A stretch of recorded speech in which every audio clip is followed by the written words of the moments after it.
jedhamu dhabneef bulgoota keenya jedhama mata dureen irraa bulgoota keenya har'a bulgoota ijoollee dhiiraa keenyaatiif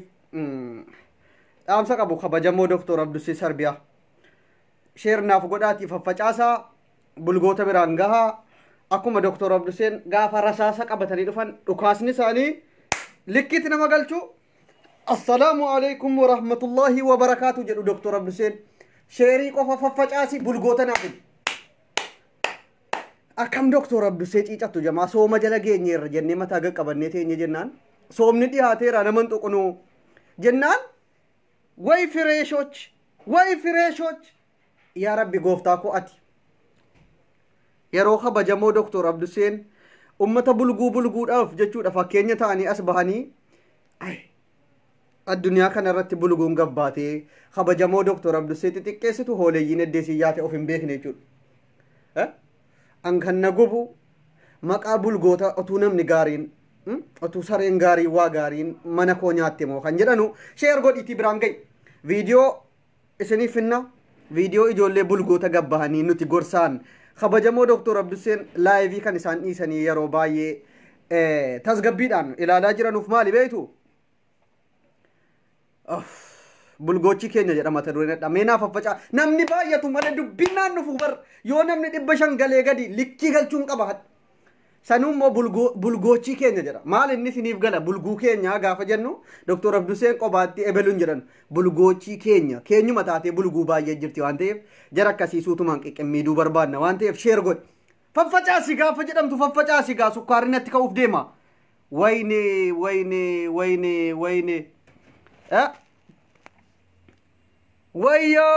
wayyoo Fuad Ali Musa Falxaari way tigistuusi zaru meerre bulgochiin sun dhufuun dhabanu yeroo Dr. Abduseen ijoollee biyya isaanii kabajanii jaalalaan jireenya jalqabanii ijoolleen Jimmaa hedduu tokko akka isaan kabajanaaf qabanu shamarraniif dhiirri ijoolleen sanyii mootii ijoolleen Abbaa Jifaar yeroo isaan adabaan safuu biyya ofii eegsisanii shamarran jaraa ijoolleen qaqashtiin jechuudha maqaa biyya ofii maqaa maatii ofii kabajattee jiraachuudhaaf qophii xumurtetti warri nu keessa makatee har'a afaan Oromoo akka nuyi olitti jedhee itti nama arrabsu kun yeroo jarri dhufanii nuti warri ijoolleen Abbaa Jifaar kakkabajamoon afaan warra bulgochii keenyaatiin xiqqeeffamnu bishaan shiiniitti of ajjeesuudhaan ala maaltu nama hafare maali yaa ijoollee keenya bulguu keenya nuti ijoolleen Abbaa Jifaar kakkabajamoon kan fakkeenya taanee jechuudha Jimmaan maqaa waamsisuudhaaf addunyaan jechuudha yoo dubbanne nurraa bareedu yoo suuraa kaane Abbaa Jifaarii wal bira nu kaan qucc Abbaa Jifaar kooppiin callisnee maqaa biyya keenya aadaa biyya keenya safuu keenya kabajanii shamarran keenya suutaan tartiibaan akka jarri gadi bahaniin fokkisnetti gorfataa jirru isin yaa warra qaaruu shilingiidha akkas jedhu laa Dr. Abduseen gaafa lamatti man yaa warra qaaruu shilingiidha eessaa nuu baatanii xabaqaa nuuf taatanii gabbaatanii deebitanii numa wayyoo inni dhugaadha bara aakiru zamaan keessa algaarraa abbaa qee lafa buusee ofii algaarra ciisuu kajeela ka jedhantu bulgochii keenyaa jennee mata duree godhanne faffacaasii biraan ga'ime bulgochii keenya laayiviin akka jiruun bulguudhaan guutamtee jirti yeroo kana bulguu nama meeqa feesbuukii irra faffacaate jedhe ijoo barri 2020 immoo bulguu nutti facaase numa keessaa kaaseetuma bulguu deebi'ee nutti faca'u nuti qiqqimmiidnee waggaa meeqa ilkaan laayivii irratti cabsanne kanallee nurraa baraati as baha biyya keessaniif akka Dr. Abdusee fakkeenya ijoolleen nu duuka jiranu ta'a jenne malee deebi'aati kabajamtootaa fi jaallatamtoota ijoollee Abbaa Jifaar xiqqeessaaf qiqqimmiidnee isin guguddifnee yaa bulgochii har'a deebitanii baagorra zinaachuu fakkeenya isinii taanee nurraa baradha nama singoonee shamarran keenya ijoolleen Jimmaa galatooma gorsa Dr. Abdusee fudhattanii karaa dhugaarra buutanii deemuu keessaniif ijoolleen dhiiraa ijoolleen Jimmaa ulfaadhaa ijoolleen Abbaa Jifaar har'as kabajana biraa qabdu yoomuu onnee koo keessa jiraattu sin ijoolleen Jimmaa ijoolleen Abbaa Jifaar warri sanyii mootii takkaa gabbaatee safuu cabsitee safaa ganda namaa sarrabsitee hayyoota namaa xiqqeessitee deebitee ijoolleedhuma isii keessaa baate nama ijoollee sanyii mootii warra qulqulluu laaltee maqaa balleessuun ofiisiitii abbaa qe'ee ta'uudhaan dhadhaaddattu kana Dr. Abduseen bishaan shiinitti yoo of ajjeesa maaltu barbaachisa basiinii waa big moot ደስ ይለኛል ያ ijoollee bulguuchi kan nuti laayivii baane fakkeenya taane jimmaam maqaa waamsifne maqaa itti horsiifne jimma abbaa jifaar akka inni ummanni baru akka ummanni kabaja godhuuf shamarran keenyaaf kabaji godhamu as baanee nuti ummata oromoo bira dhaabbanneef isin bulguun jaarraa 21ffaa kana keessa dhalattan gabbaatanii nurratti deebitanii nurratti fit akkasin jettanuuf himete jechuudha. Yoo isin laalan bifaan maskootii keessatti mastaawutiin hin jiru ta'ee hin beeknu yaa jara keenya adaraan nuti ijoolleen abbaa jifaar isinitti qaanfanne tasaaqaqni koo isinitti qaanfanne ebaakkaachuu maqaa abbaa keenyaatiin akka nuti abbaa jifaar himannun way itti saalfanne bo jaarraa 21ffaa keessa bulguun jiraachuun nu keessaa baatee deebite hayyoota akka Dr. Abdusee way bulgoochii keenya jedhe mata dureen faxaarii wayti sheerin gootu taanaan bayi rabbisee baatu ummata horii bitee gabaa geessee gurguru ummata horii na jala teessan jechuudha. Ijoolleen sanyii mootii ulfaadhaa onnee koo keessa caammaadhaan jirtu ayyoomuu isinii wajjiniin hamma lubbuun koo badutti kan hin dheengadda irraa bahee maqaa jimmaa lafa kaa'i. Jimmaa jechuun fakkeenya akka Oromiyaa dhiisii akka Itoophiyaatti fakkeenya jedheef ijoollee sanyii mootii dhiira jaraa shamarran jaraa waan hin kabaja ijoolleen jimmaa namaaf qabdu beekuuf malee bulguun hadha liivii tol yaatee Dr. Abduseen waan nyaatu hin qabu deebiti ana ilma abbaa jifaar xiqqeessitiin ijoolluma keenya jechuudhaaf rakkoodha nu keessatti dhalattee guddatte waan ta'eef bulgoochiin keenya ebaakkaachuu nuti wanti nuti isin qemmiinne baangoo isinitti kennine abbukaadoo isinitti kennine biluu guddadhaa jennee nama ta'a ol isin kakaafneef deebi'aatii fit jedhaatiin numa xallaasaaf miti bar sawunu raabtenyoች ummanni rabbii jedhaati lakkaawa fokkattuun hin qaanfattu yaani bar fokkattuun hin qaanfattu kan nama keessatti guddatte illee deebitee kaate wit jettee ijoollee abbaa jifaar maqaa xiqqeessuun raaseen በጣም በቃ ምን ብዬ ልንገራችሁ maal jedhe isinitti immoo of ጊዜ tokko of keessaa daaragoon ulaata warra of hin beekne of keessaa daaragoon ijoolleen sanyii mootii qofittiin warri kabajaan jiraattu shamarranii dhiirri qofittiin walgeenya maqaa keenya maqaa abbaa jifaar qabarii keessatti eegsifnee jiraannu laata gaafan jedhu beelaatuun immoo nu keessaa kun gaafa kaane of keessaa ariyanne gabbaatee warri fixxifattu kun eessa baasii dhayxi nu oonama hammachuu beekna ijoolleen sanyii mootii nu oonama jaallachuu beekna waslaattota bifa namaa hin qabne mastaawwatii of hin ilaallanne gabbaatee maqaa abbaa jifaar qabarii keessatti akka tuffatamu godhaaftu maal abbaa keenyaa goona nuti yaabo ammaan booda ijoolleen sanyii mootii of qopheessi ijoollee shamarran dhiirri warra maqaa kee balleessuuf akkati jibbamtu fofokkattoota maqaa jimmaa qabattee sodhaan jimmaadha ofiin jedha akka waan jimmaaf quuqamte maqaa nu balleessuuf gabbaatee fixxi jettu jalan fiigin itti qaanfataa jirra eddeedha inatti fofokkataan akkana gabbayee haasaan isa keessaa ba'u faandoo jedha haasaa gurguddaa biyyatti namni dubbachuuf qaanfatu jimmaan kan isiin dubbattu muudii gabbaa'u yaaraadaa lijinu ijoollee jimmaa jechuun abbaa jifaar waggaa 150 dura qarooman isaanitti baati ijoollee sanyii mootii malee bulgoochii nu keessaa bahee deebii afaan oromoonni dubbatullee dhoqqee jedhu kana nu keessatti lakkahamee gaafa inni waa dubbatu raaseen masal aboon dawwaliin egaa min abbaash falligeesh nu mitdawwiibbiin yeroo namni firii jiru dawwali yoo jinjanaadhaaf ta'e hin dawwalinat min abbaatu ana azim bula mitdawwili እኔ ሱካሬ እናሳብኛል ያ bulgooch ተሸገርን እኮ jimmaan keessaa eddeen ejjetan hin jiru warra qaaruu shilingii arrabaanis ta'u bifa fofokkattuu kan nama arrabsu takka ijoollee sanyii mootii nama bifa gaarii dhumallee qabu nama haasa'u nama amansiisuu danda'u takka nama arrabsu argitanii ijoollee sanyii mootii hin argine ijoolleen sanyii mootii ijoolleen jimmaa nama arrabsitu tasafuun cabsitu akka namni abbaa jifaar qabarii keessatti arrabsu hin gootu bulgu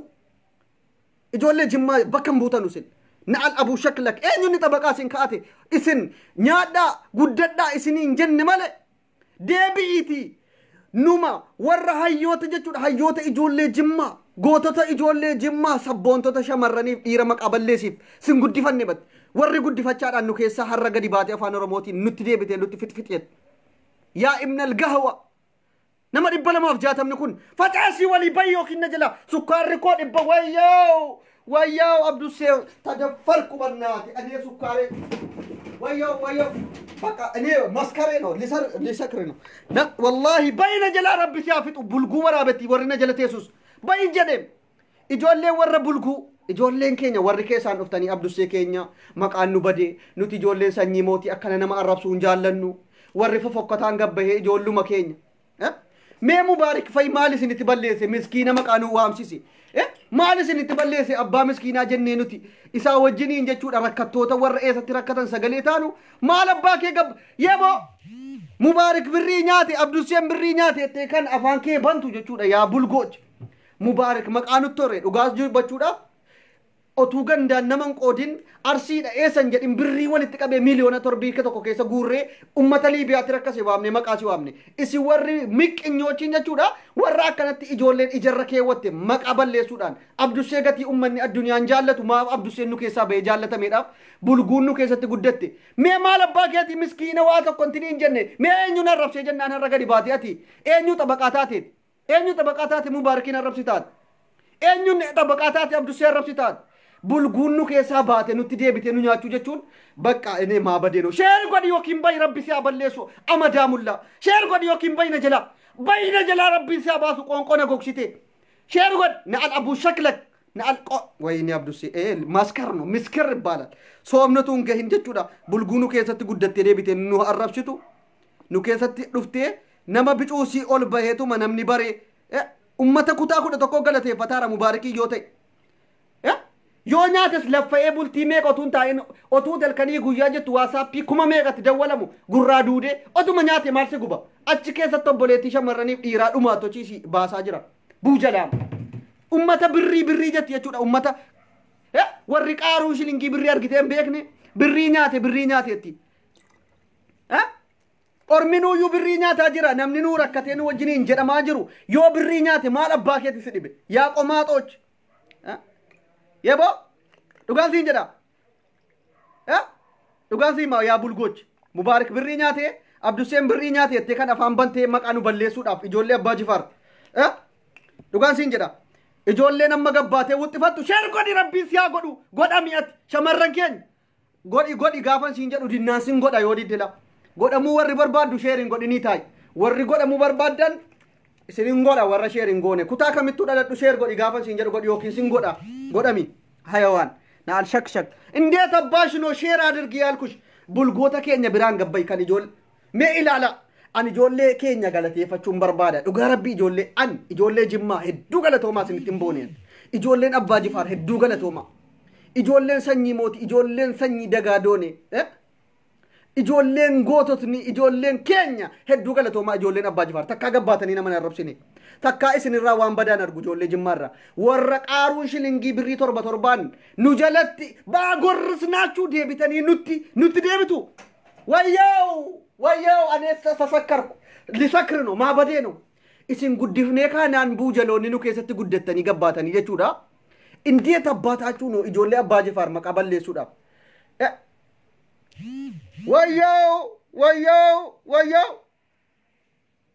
way an ijoollee sanyii mootii Dr. Abduseen Harras Boris namni tokko maqaa keenya dhoofnaan ofirraa deebisna eessattuu dhalatu gabbahee ijoollee sanyii mootii warra maqaa xureessuuf basaastota nu keessaa ol kaka'aa jirtu kana yoon of keessaa jabaannee gadi hin qabne deebitee nu balleessuuf deemte jechuudha way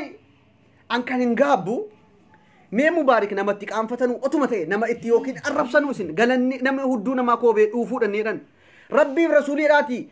ofii kooti isanni halkanii guyyaa taa'ee jechuudha waasaappii ati halkanii guyyaa birriin ati ergitu 100 waasaappii 100 bilbiltee ebeluun baateetti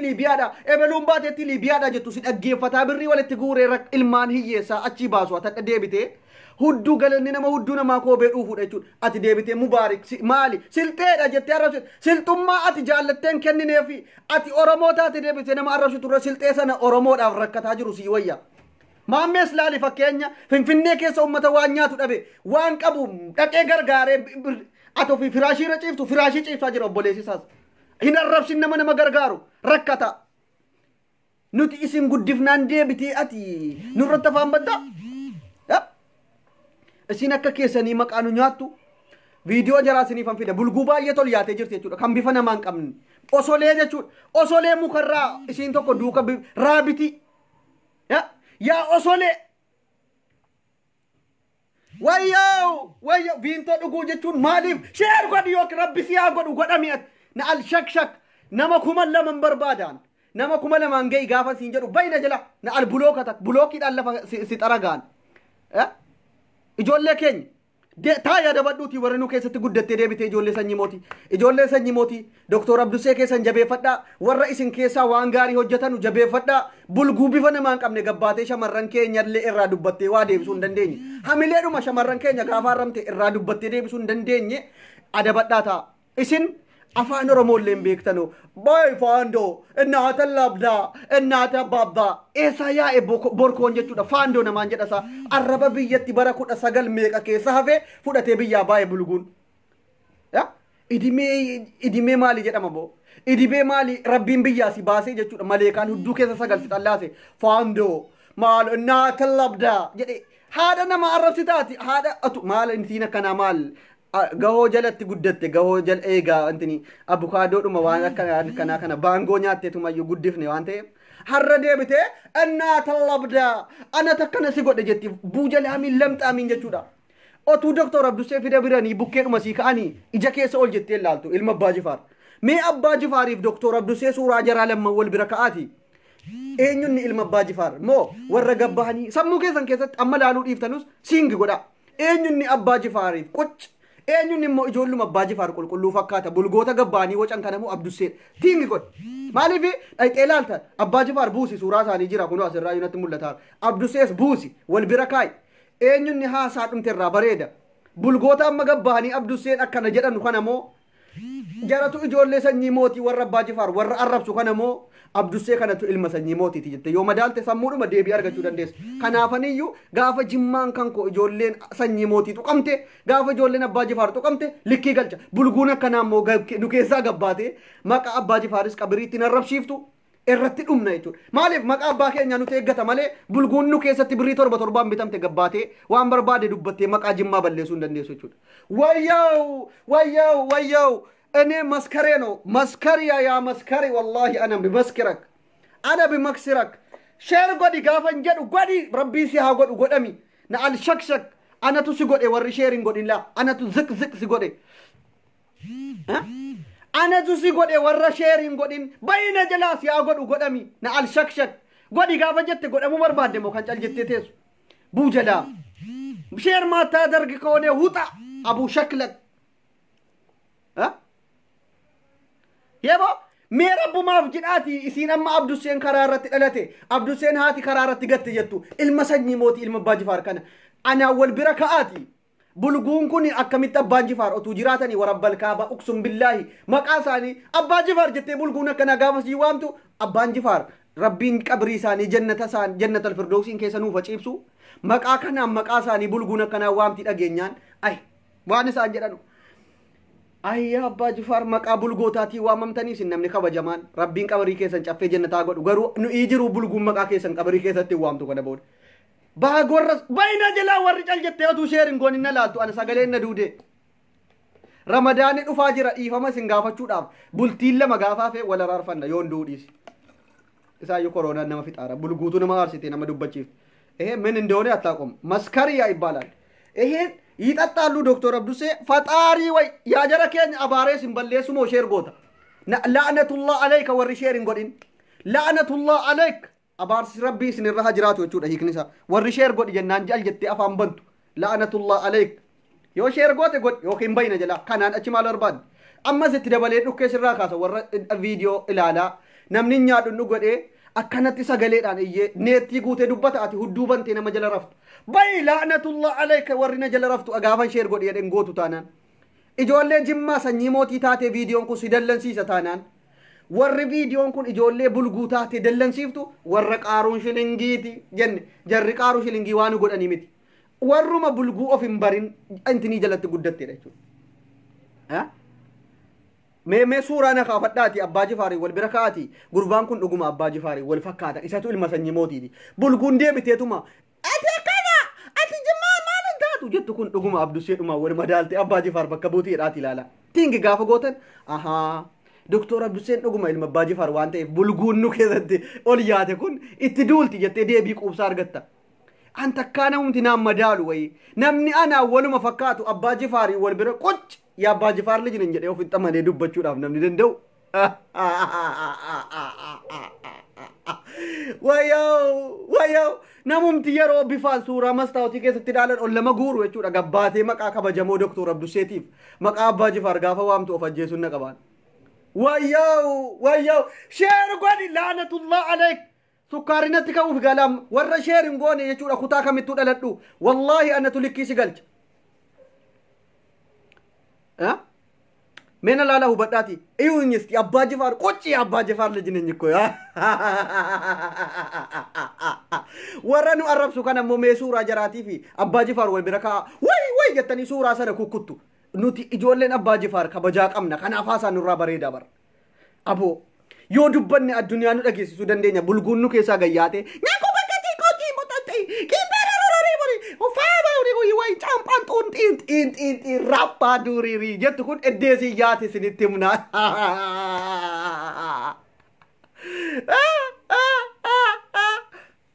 taqaaxannaatu libdaat min abbaatu no lab gubaa dhufe moo min abbaatu ala sukkaari haasa'u na al abu shaklak footoo ansuun batikikkil ansuun yoo Abdusseet dhuguma ilma Abbaa Jifaar fakkaata moo kuulloo fakkaata na laalame ene min maslaallo sittaayin diqaalaa karaa irratti dhalatten fakkaadha moo Abbaa Jifaar ilma isaanii fakkaadhame dhugaa faradaa ijoollumti keenya qofitti warri bushtiin gabbaatee Abdusseet ilma maaliiti way jettu tokkommoo bulguu jechuudha ani maqaa si dhaheellee yeroo baay'ee dubbachuun jaallu gaafa nama arrabsitu rabbiin ishee fayyisu yaa rabbi fayyisiin dandeessaa barakaa sooma kanaatiin imaammaan keenya nu jala Suudi Arabiyaatti maraattee badaa jirti. Imaammaan tokko gabbaate Abdusseen maali faaqii jechuun meeqa jalatti an faaqii jedhan kan gizee baay'ee Abdusseen faaqiidha jetti rabbi ati warri beektan naa barreessaa faaqii jechuun maali mee nan gaafadheetuman bara dheetan dhiise Abdusseen faaqiidha anatu maal si godhe dheengaddamoo nana jeesisiisa gaafa inni biyya galuudhaatti tokkitti san daaboo rabbi ati faaqii jechuun maali barreessaa mee komintiila Abdusseen faaqiidha inni jimmaan bakka moo fayyinaan jetti dheengadda rabbiin ishee qajeelchu yaa rabbi fayyisi maraatteen talle sun yaa rabbi fayyisi ati hin dandeessaa miskiina kana dullattii waggaa 70 gaafa si liyaayivii irratti maraattee namni itti bashannanuuf jala fiigu garaana nyaati yaa rabbi ati fayyisiiti tokkitti dandaaboo maraattee gaafa si liyaayivii irratti namni kumni lama ilaaluudhaaf maraataa namni ilaaluu jaallataa bara isiin gabbaatee maqaa keenya balleessitu yaa rabbi fayyisi ati hin dandeessaa imaammaa rabbiin isin fayyisu wanti nu isinii goonu jiru yaa rabbi ati fayyisi اللهم زوجهم اللهم فرجهم اللهم مال جد دعائتك أن أيوك ربي جارثم من بيكم نوي أتون ترى وي اللي ربي تقبل اللهم شمر أي وي اللهم زوجهم يا توكتي سندابو اللهم زوجهم إيه بيجي سير سلسين إيه بيجي سارة دفتلات أشدي بسنا قبّاتي ما كانوا بلسوا سير رسينس gorsine dadhabne dhiisi Dr. Abdus barreessaa mee yeroo baay'ee faaqii maaloo inni siin jettu kun baruun barbaada faaqii jechuun maanni mee har'an dhaan yeroo baay'ee isii irratti dhaga'een kolfa arrabuma jedheen dhiisee faaqiin jedhan kun maali barreessaa mee faaqii jechuun waan ilkaaniin faaqqatan wayiti moo maanni mee natti maa sheer gootamoo ama abaarsa sitti godhu sheer gootamoo abaarsa dhukkee sirraa kaasu la'anata